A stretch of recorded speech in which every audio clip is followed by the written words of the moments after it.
कैसे काम करेंगे? आने वाले विधानसभा चुनाव में हमें पूर्ण विजय लेना है, यह संकल्प है भारतीय जनता पार्टी का। और हम बहुत सारी छोटी छोटी बातों को नकार करके हम भारत माता की तरफ जाते हैं और भारत माता को परम वैभव पर पहुंचाने का हमारा जो लक्ष्य है, उसके लिए भारतीय जनता पार्टी सदैव समर्पित है। इसलिए उस लक्ष्य को हमें पूरा करना है, तो भारतीय जनता पार्टी को पूरी तरह से हमें लाना है। हनुमान जी की शक्ति को जागृत करना है, क्या संदेश दिया है कार्यकर्ताओं के लिए 2018 में? राम जी का कार्य है और राम जी ही करा रहे, इसलिए हनुमान जी माध्यम है। हनुमान जी का बल याद दिलाने के लिए आज बहुत ही अच्छे तरीके से भारतीय जनता पार्टी के हमारे कार्यकर्ताओं को संबोधित किया हमारे केंद्रीय गृह मंत्री जी ने, अमित शाह जी ने। और एक कार्यकर्ता की तरह उन्होंने सभी कार्यकर्ताओं का आह्वान किया है कि हम राष्ट्रभक्त होकर के उस भावना को आगे करके हम भारत माता को परम वैभव पर पहुंचाने के लिए अपने लक्ष्य की ओर अग्रसर हों। 150 पार संदेश 150 की बात करिए, कैसे लाएंगे? पूरी तरीके से ये तो हमारा संगठन, देखिए भारतीय जनता पार्टी विश्व का सबसे बड़ा संगठन है, इसलिए हम कह सकते हैं कि हमारी नीति, हमारी योजना, हमारा क्रियान्वयन, हमारा कार्यकर्ता, ये सब महत्वपूर्ण घटक हैं और भारतीय जनता पार्टी पूरा करके इसको दिखाएगी। प्रज्ञा जी, 200 से 150 पे इस बार पार्टी कैसे आ रही है? पिछली बार 18 में 200 पार कर ला रहे थे। हम 200 पार ही करेंगे। हम वो लक्ष्य लेते हैं जिसके आगे हम आएंगे ही, निश्चित है।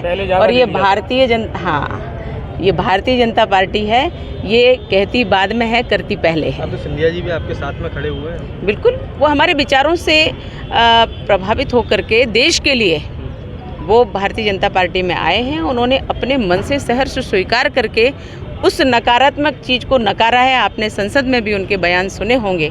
उन्होंने एक जिस चीज़ को नकारा है वो वास्तव में नकारने लायक थी, और जिसको स्वीकार किया है वो स्वीकार करने लायक थी।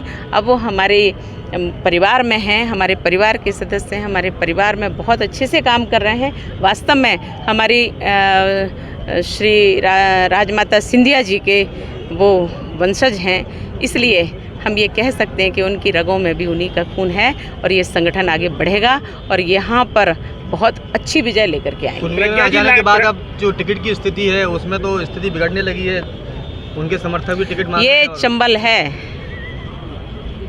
और हम भी चंबल के ही हैं, इसलिए भारत माता के लिए सदैव समर्पित है चंबल। और भारत माता का ही ये अवसर है कि परम वैभव पर अगर भारत माता को लाना है, हमारे कार्यकर्ता, एक एक कार्यकर्ता, एक एक सदस्य सब कुछ सर्वस्व न्यौछावर करने को तैयार है, लेकिन राष्ट्र को कभी झुकने नहीं देगा। ये चंबल है, ये दृढ़ है, मजबूत है और ठोस है एकदम। प्रज्ञा जी, कहीं ना कहीं लाहौर विधानसभा क्षेत्र का जो किला है उसी को भाजपा नहीं ढहा पा रही है। आप कैसे? अरे राम राम राम, बहुत वर्ष बीत गया है, पानी बहुत बह गया है। लाहौर अब भाजपा की होगी, ये सुनिश्चित है। आपको भी अगर कहीं लड़ाया जा सकता है लाहौर से? देखिए, हम नहीं ढहा पा रहे, हम तो नहीं, ऐसा नहीं है। भारतीय जनता पार्टी का हर कार्यकर्ता इतना मजबूत है कि किसी भी किले को, विधर्मी किसी भी किले को ढहाने के लिए पर्याप्त है। आप लाहौर में कम आती हैं प्रज्ञा जी? मैं सन्यासी हूँ, मैं एक भोपाल की सांसद भी हूँ और सन्यासी होने के नाते मेरी दृष्टि निश्चित रूप से वहाँ रहती है, परंतु कर्तव्य जहाँ का पार्टी हमें देगी, हम पूरे देश के सन्यासी हैं, पूरे विश्व के हैं, इस धरा के हैं, इसलिए हम कहीं भी अपने देश के लिए खड़े रहेंगे। कार्यकर्ता वहाँ का काम करेंगे और हम वहाँ डट कर के काम करते हैं। भोपाल है वो राजधानी है मध्य प्रदेश की, हम लाहौर और भोपाल की राजधानी दूर नहीं है। हम जब चाहें तब यहाँ और जब चाहें तब वहाँ, इसलिए ये सब कुछ एक है और भारत अखंड है और भारत माता की जय। लाहौर में लड़ेंगी प्रज्ञा जी आपसे? तो देखिए, संगठन का निर्णय सर्वोपरि, संगठन से हट कर के हम कुछ विचार कर ही नहीं सकते, लेकिन लक्ष्य सबका एक है, हम उस ओर बढ़ते हैं। संस्कृति मंत्री उषा ठाकुर जी का बयान आया था, उन्होंने कहा है कि चाहे भोपाल की जामा मस्जिद हो, चाहे कृष्ण भूमि की बात हो, चाहे ज्ञान वापी की हो, इतिहास के पल्ले जो है वो पलटने का वक्त आ गया है। ऐसे कई निश्चित रूप से जितने भी ये कंगूरे अंगूरे खड़े हुए हैं, जो हमें हमेशा अपमानित करते हैं, जो हमें हमेशा ये याद दिलाते हैं कि हमारे पूर्वजों ने, हमारे वीरों ने, हमारी वीरांगनाओं ने कितने कष्ट झेले हैं, और हम उनके नाम का जब रोड सुनते हैं, जब उनके नाम के कंगूरे देखते हैं, तो हमें वास्तव में हम आहत होते हैं। ये भारत का इतिहास जो है, हम पुनर्वैभव का इतिहास बनाने वाले हैं, और हम उस राह पर चलने वाले हैं, हम उस मंजिल को पाने वाले हैं। प्रदेश में कई ऐसे स्थान हैं जहाँ पर मस्जिद की जगह मंदिर हैं, तैयारी शुरू हो गई है इस बार। सब बात में एक बात कह दी, अब क्या बचा है।